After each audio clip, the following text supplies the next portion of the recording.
Hey, Docs! Hey, Warped! What's up, How brother? goes? It goes. Just trying to get the data center updated. We're all maxed out again, so Oh, yeah. You that's look so exciting. professional at work today. Yeah, I got a business here to run, man. I Mhm.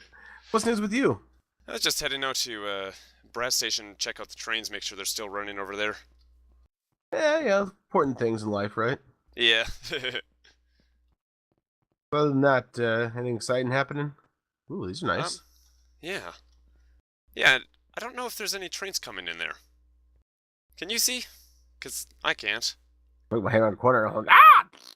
Yeah, Yeah, I've had that it's problem before. safe. Other than this hole in the ground, it's safe.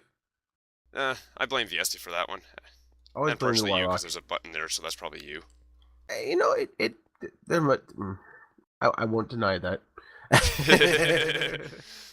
Yeah, I put these lights in for safety because you really can't see what's coming out of the station. I put them in at the parkade as well. Cool. Well, I can see him down there. Yeah, well, one That's of them just nice. kind of in the distance. Excelente. Excelente. What else is going on in the train world? Um, well, a few months ago we put these passenger trains up on the line. You were there for that. I made a video about a whole bunch of things, and there's a whole bunch of detail I wanted to include but never could. You tell. All right, I guess we'll start off with the ticket dispenser here. I showed off this thing. You know, you click it, you choose a line, you purchase ticket. It gives you a ticket. The fun things in life. The fun things in life, yes. Um, and then you throw the ticket on accident because your mouse doesn't work properly. I'm just gonna put my suit back on here because this feels really slow. So the computer for this is actually hidden on the side here. That's a carpenter's door. Aha, I love those things. Yeah, they're pretty awesome. Actually, I think, yeah, there's a door handle on the other side here. It's only a one-way secret. It's Half a a one-way secret, secret. yeah. Gotta find your way out. But yeah, that's the computer there, and it's actually facing towards the back. That's just because of an old design. I was going to have the door in the back, but that obviously changed. But if we click on the computer here, we can see where you can edit destinations. Now, of course, this was originally destinations and not routes. Originally, I was going to have a destination for Forestry Town, destination for Works Town, destination for Games Town, destination for mining. And then things changed. Yeah, and then things changed. So I basically converted destinations into routes and gave the road a property for what towns they service. So West Line, I have the whole string in there saying Forester Town, Mining Town, and Arabian Nights. Aha. The one ticket to rule them all, or at least the direction you want to go. Yeah. So to edit the destinations, it's on the computer right now, and I use the parallel API to so that you can edit destinations. While I could edit a destination here, add a destination, and Warp could be up there buying a ticket if you really wanted to. So why don't I just add, what's random selection? Random destination ticket is random. Are you still there? Random places. So now if we click on the screen here, we get leg. There's a random destination there. There is. And one of the things that I did when I was programming this is the splash screen not only acts to make it look nice, but it also gives me a chance, if I were to edit something back here, it doesn't load the destinations until after the splash screen is clicked. So that way it's not loading it, and then if I edit it in, it's actually going to be updated. It's going to be the proper updated list that Are you the next still time there? somebody uses it. Yes, I'm still there. I'm just Well, gonna less delete this. belligerent it used to be. Yeah, it's not as belligerent as it used to be. I calmed it down a little bit. Very cool, man. All right. What else is news? Uh, Not really much news. More technical explanation, I guess. I'll let you take us downstairs and show off the timer system that we used for the trains like that to be waiting here Oh yeah, here they all are the time. sitting here waiting. Yeah, for some reason there's a second train sitting here for the same line. I'm not sure what that's all about, but I'll explain the system that keeps this waiting in a little bit. I want to let Warp's voice be heard for a Because little God bit. knows I don't talk enough. Yeah, I don't know. Have we really gone through and actually shown off the drop off and pickup areas in here? I think I did when I first made the BRAT Station video. Okay. Well, I mean, if people have seen it, forgive me if I repeat myself. We've got the all the lines coming in. As Talks already said, we changed the architecture so that we have trains going in the cardinal directions now. So, for example, the West Line will actually visit forestry and mining and Arabian Nights towns. And so what we did for kind of simplicity's sake is we've got, you can see 4 different lines here, and I have them color coded just for fun. And they come into this side here and stop for a short, like 30 seconds. I think it's a The minute. I think on this side it's 3 seconds. Oh, okay.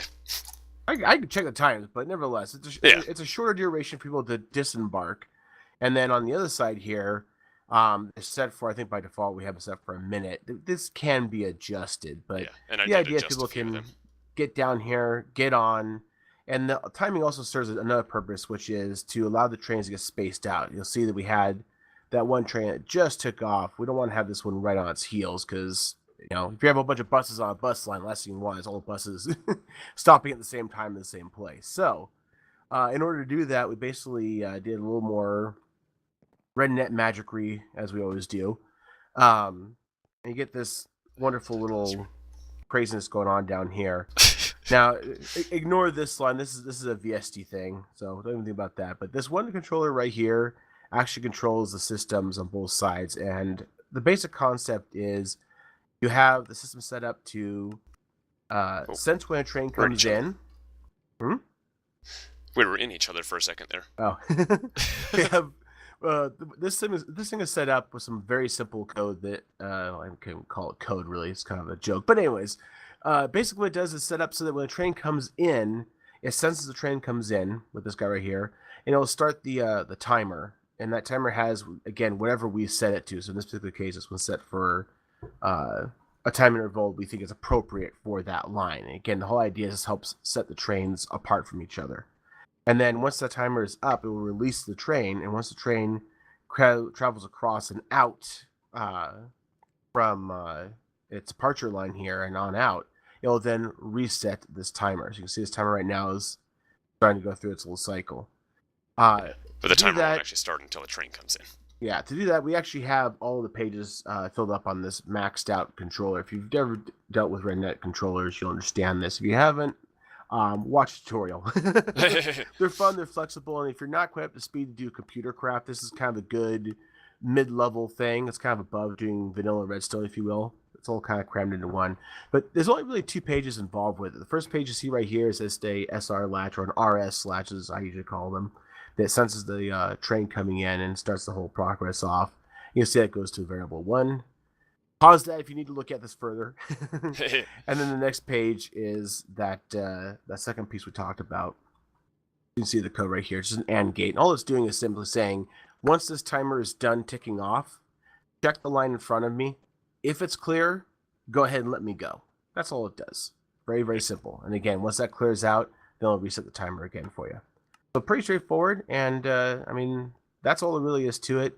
Again, this is all mirrored on this side as well, and these are independent of each other. So this side here will have its duration for wherever it's set to. You saw we had 200 on one side and 20 on this side, for example. And then this front section up here is just a simple holding area so that trains that move forward from this will check to make sure that their line on the other side is not already filled up. So plus round robin. Plus round robin. The good old round robin. That's really about it. The reason why we did the timer right here is just because it was so much easier to do this timer than it was to try to code this logic into RedNet. We've had to have multiple controllers, and it's just been Oh all yeah, kinds of RedNet's limited on the amount of time that it does. yeah. That it allows So us to do. I this one forgot also about got that.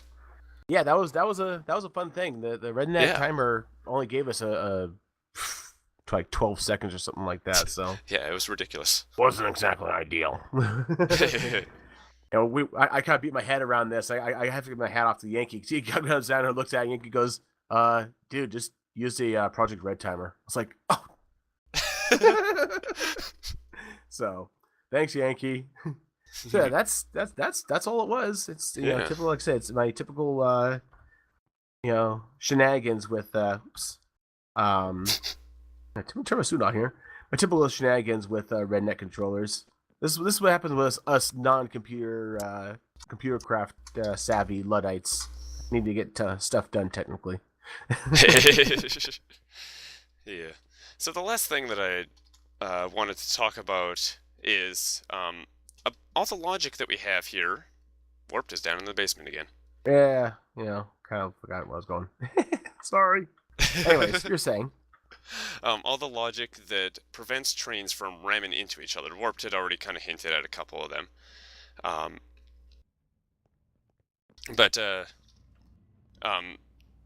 So let's see here. Let's start on the departure line. So the departure line, once that timer is up downstairs, it won't just send the train off. It goes on to page 2, which is that AND gate, which makes sure that the line ahead is free as well.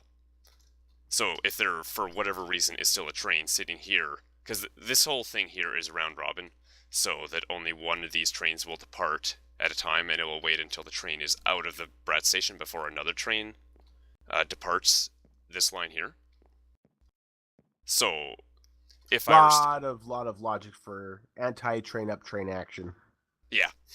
So if there were a train right here and that guy's timer went up, he wouldn't go forward until this train had a chance to leave. Going a little bit farther back, again, something that Warped had hinted at, this RedNet controller on the back, its primary purpose is, again, round robin for these 4 lines. So it's a standard system that we use. It only allows one of these trains to leave at once, and only once this output line is free. Now this one in particular, though, this was adjusted a little bit so that if like this blue line here, this is north line. If there is already a train on the north line departure, it also checks that before it turns this holding track on. That way, a train, as we already saw, a train doesn't go. If there's a train here ready to go to the departure line, it doesn't go until there's actually room on the departure line for it to go to. Looking at the RedNet? Yep, just going through the pages here while you talk. Sure. I'll give a quick cycle for my viewers in case you want to pause. And you'll see that a bunch of these pages I'm going through right now are all, the same pages, so to speak, just because they're the line by line. That first page went by. This is just a square wave timer. This is our little timer set we use for the round robin. And that's all its function is. Beyond that, you'll see the actual root of the logic, so to speak, on page 3. And then page 4, you'll see how it kind of rings out. Yeah. So, definitely. Yeah, so our normal red robin, round robin, this page 4 here, the pass-through, normally we just have this outputting to holding tracks, but instead we have it go to a variable, and the variable gets ANDed with the fact that the line ahead is free. And I happen, just for my own failing memory, happen to like to do themed colors. You'll see I have the dark green, the light green, the dark blue, and light blue, and so on. Just makes things a lot easier because it's a one color set to be the sensor, one set to be the trigger, and so on. Yeah. Now, if we go a little bit farther back, this one's a little bit more simplistic. We have another holding track here. Feeling a bit stuffed up, sorry. So this holding track here, this is basic rail. What's this mod called? Railcraft? Choo-choo craft. Wow, that was interesting. This is basic railcraft logic that basically says if there's a train in the line ahead, stop here. So that's if that's for the case of if two trains happen to arrive at the same time, one's still unloading, and another one comes in behind it, it will stop here and wait.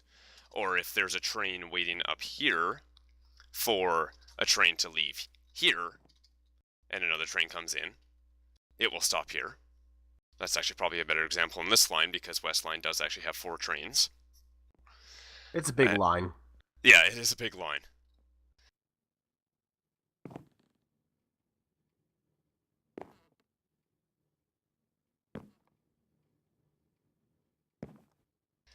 And then if we go back even farther, this holding track here, this is a standard piece of our roundabouts. Because the block section only goes up until this point and then waits until the line ahead is free. Now in this case, the line ahead won't be free if there's a train, because these trains are long enough that they'll actually hang on to this line. So this line won't be free. That is a feature. Yeah. intentional feature. We want to make sure that the trains would clog up basically the appropriate block signal areas so that we didn't have any train overlap. Yeah. And we put these holding tracks here. Let's look at West Line again.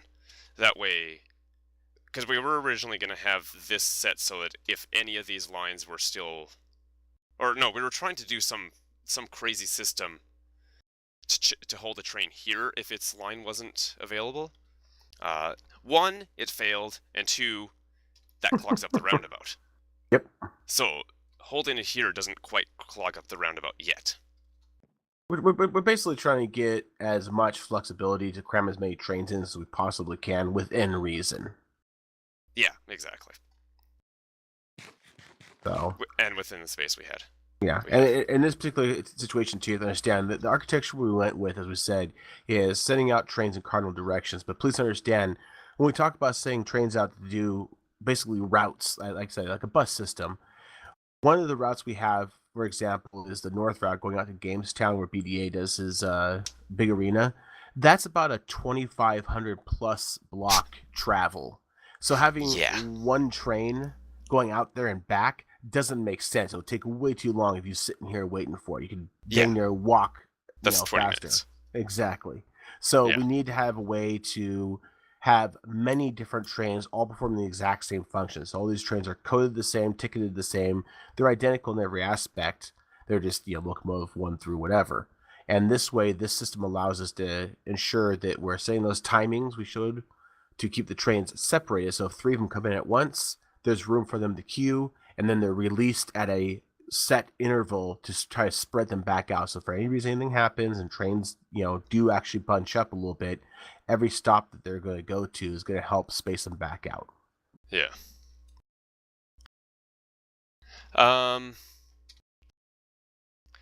So I've gone through all the train on train action preventative measures, all the way from the departure of the departure line all the way to the arrival of the arrival lines. There is one more small little preventative measure I had to take. And this is, I'm going to blame Warp for this one. That is back here. You may have seen it when I was running the line, but there's a holding track here. Yeah, I know, you were supposed to blame VSD. I'll blame VSD for the day that the trains just randomly reversed on me. That was totally VSD's fault. True that. Yes, true that. But to that point, this holding track here is one final measure. This is monitoring that this red line is free. This red line is the west line. So west line trains will depart from here. But where it got a little bit tricky is, if you notice, all these lines have a routing switch motor. This is routed to north, because that's the north line. This is routed to east. This is routed to south. And this is routed to west, except there is none here because there's no switch. This is also where trains will go if they happen to not have a ticket, which does unfortunately sometimes happen. Sometimes I do find trains running around with no ticket, and I don't have a chance to put a ticket in them. Wild trains are very horrible and Yes. dangerous. And where it gets tricky is when we're put these colors down. I didn't think anything about this. If we look on this side, this is west, this is south, this is east, this is north. North gets the overflow trains. So what I was finding was happening was there would be a train on the line with no ticket, and it would arrive here. In the meantime, there's some west train waiting to depart. But this train with no ticket comes to the end, waits its turn. Its turn is up. It can go onto the departure line, and the departure line is free for this line, which is the blue line here, which is not where that train ends up going. Little cross-track action. Yeah, so I had to put this little holding track in just as a preventative measure. And this is actually a lot of what me and Tox have dealt with time and time again. If you're actually trying to set up a big rail system like we have, you have to remember the cardinal rule that we've learned. If it's plausible, it will happen. You Yes. can't go by statistics and say, well, the chance of X, Y, or Z happening are pretty slim. It doesn't matter if they're pretty slim. If they can happen, they'll happen, and they have many times. So this type of preventative maintenance, there's probably a more elegant way to do this, but basically what it boils down to is you have to basically have a system in place that is 100%, because if you don't, then it is guaranteed to happen. And we learn catastrophically and explosively in some cases over and over again. For example, I had we were talking one day about removing changing the roundabout so that they don't look behind them, because trains are never gonna go out the same exit that they came in. I was on a train that had its ticket. It was fully routed properly. It still managed to go out the wrong exit, which would have crashed if there happened to be a train out there that it didn't check for. It can happen. Like I said, it's just one of those things. And just in case you're kind of lost as to, well, how does a train that doesn't have a ticket get in here? That's because the routing table is outside in those roundabouts that we've talked about before. Those roundabouts those switches are set to monitor trains for their color signatures. So this guy out here, he's routing anything that's a blue and white train down into the BRAT Station. Hi, whoa. Anything that's blue and white is going to head into the BRAT Station, even if it's ticketless. Everybody inside here runs on tickets. So they monitor what the ticket is inside the train. And as Taxa said, we've had interesting situations come up where the trains lose their tickets for possibly a variety of reasons, but nevertheless. So that's that. That's that. And I think that's all we have to talk about. Trains agree? I agree. Trains agree. All right. Well, let's do an F5 outro here in front of the BRAT sign. I can do that. Hey, look, it's in the back of my head. This is not very exciting for an outro. Oh, wait. No. Oh, yeah, there we go. Okay. BRAT. Oh, this is very dramatic, too. I like it. Yeah. So, yes, that's all that we have for you today. So thank you guys for watching. Yeah. And have a good life. Bye! Bye!